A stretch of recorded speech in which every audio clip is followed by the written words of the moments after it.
Also new at 4, the Massachusetts man accused of tampering with a United Airlines plane exit door and attempting to stab a flight attendant just appeared in federal court in Boston. I'm Kim Kalunian. And I'm Kayla Fish. 12 News reporter Alexandra Leslie was inside the courtroom where cameras are not allowed. She joins us live now with the details, including new information about the defendant's arrival at the Wyatt detention facility in Rhode Island. Alex? Well, in court, the assistant U.S. attorney said that when Francisco Severo Torres arrived at the Wyatt on Monday, he repeatedly punched a guard in the face and unprovoked.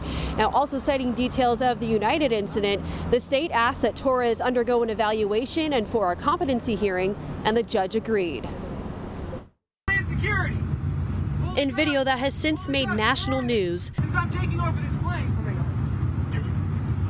Right now.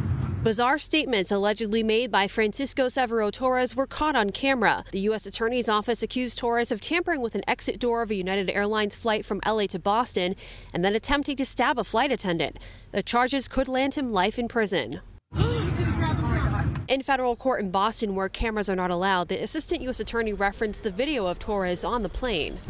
Where are they diverting us? Because wherever it is, there's going to be a bloodbath. The state requested a competency hearing, citing reasonable cause to believe that Torres had a mental deficiency to the point where he wouldn't be able to comprehend the proceedings against him.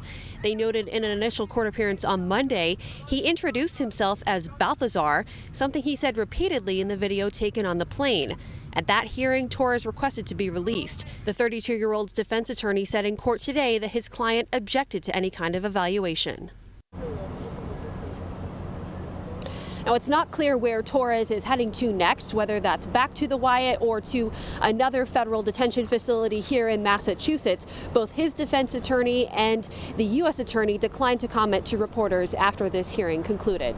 Kayla? And Alex, did Torres make any statements in court today? Well, he wanted to make a statement, and the judge said that she strongly advised against that. He then said that it was up to the judge, and then the judge said he shouldn't. But when he was being escorted outside of court, he made the statement, quote, "I am Balthazar." Kim and Kayla? All right, our Alexandra Leslie live for us in Boston. Alex, thank you.